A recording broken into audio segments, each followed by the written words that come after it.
Welcome to Real Life Power Up. Do you ever find yourself on a mission to get something done, only to be pulled away by the laundry that needs folding, or suddenly remembering something you need to look up? Maybe you sit down to work, and then a notification pops up, or you decide you need a quick break that somehow turns into hours. We've all been there. Distractions are everywhere, and sometimes it feels like our own minds are working against us.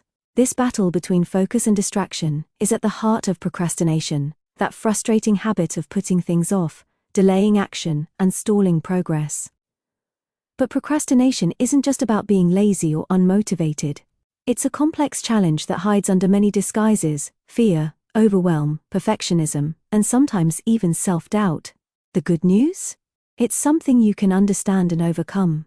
In this video, we'll explore why procrastination happens, how it connects to fear, and practical strategies you can use to break free from it and get moving on your goals. And stick around until the end.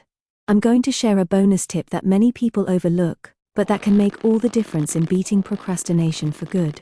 Because your mission matters, and it's time to stop letting distractions steal your progress. Now, let me share a story from my childhood that really illustrates how hesitation is really fear in disguise. When I was a child, I was a bit of a daredevil. I remember this one time at a farm adventure with a group of friends. There was this huge vertical drop slide. At the top, everyone was hesitating, debating whether to go down or not. But me? I didn't stop to think. I just climbed the steps and slid down without hesitation. People called me brave, but honestly, I wasn't. I just didn't give myself the chance to doubt or chicken out. This hesitation, the second guessing, that everyone else felt, that's really what procrastination is. Fear in disguise. Think about it. That job application you keep putting off? The procrastination isn't just about being lazy or distracted. Deep down, it's the fear that you won't get the job. Maybe you're worried about what it means if you succeed. Will you outshine a sibling or friend? Or maybe it's the fear of rejection, like stalling on finishing your book because you're afraid an agent will say no. All those doubts stem from the same root, fear. And fear often leads us to self-sabotage. We create distractions or delays to protect ourselves from potential failure or disappointment. It's like our mind's way of saying, if I don't try, then I can't fail. But here's the truth. Letting fear control your actions only keeps you stuck. Just like at the top of that slide, hesitation can hold you back from what you want. Don't let your mind interrupt your mission. Recognizing that procrastination is fear is the first step to overcoming it. We've talked about how fear often lies behind procrastination, but what exactly is procrastination? At its core, procrastination is a way our brain tries to protect us by avoiding tasks that feel uncomfortable, overwhelming, or risky. It's not just about being lazy or unfocused, it's more complicated than that. Sometimes it's fear of failure, worrying that we won't do a good job or that we'll be judged. Other times it's perfectionism, the need to get everything just right before even starting.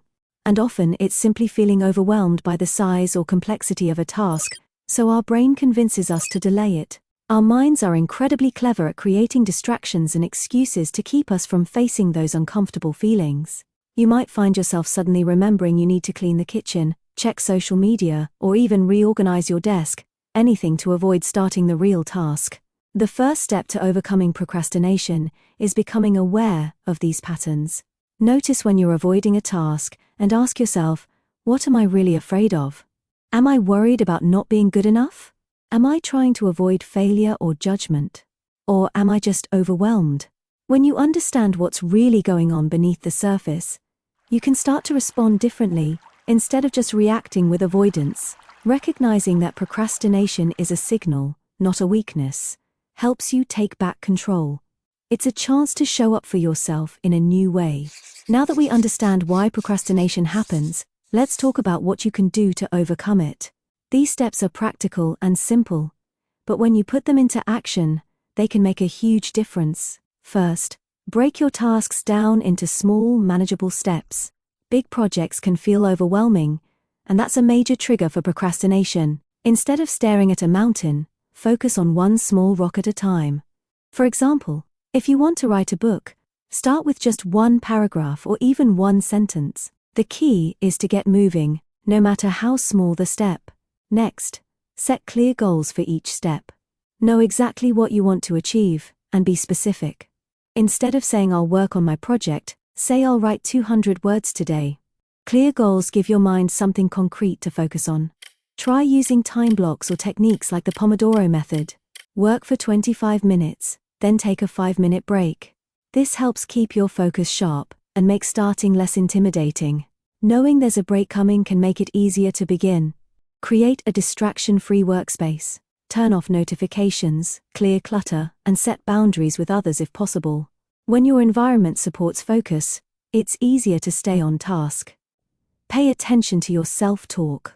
When negative thoughts creep in, like I can't do this or I'm not good enough, gently replace them with encouraging ones. I will try, or I can take this one step at a time. Changing your inner dialogue can shift your mindset. Remember, just starting is the hardest part. Don't wait for perfect conditions or inspiration. Begin. Even if it feels awkward or imperfect. Use accountability to your advantage. Share your goals with a friend, join a group, or use apps that track progress. Knowing someone else is cheering you on or checking in can boost motivation. Finally, celebrate your progress. No matter how small, every step forward is a win. Reward yourself in ways that feel good and reinforce your efforts. Putting these steps into practice won't just help you beat procrastination, they'll build confidence and momentum, making your goals feel more achievable every day. Even with all these tools and strategies, overcoming procrastination is rarely a straight path. It's normal to struggle, to slip back into old habits, and to feel frustrated at times. But what matters most is persistence, showing up for yourself again and again, even when it's hard. Be patient and kind to yourself. Remember, change takes time. Every effort you make is a step closer to the person you want to become. Your mission matters. The goals you're working toward, whether it's personal growth, finishing a project, or making a big life change, deserve your energy and commitment.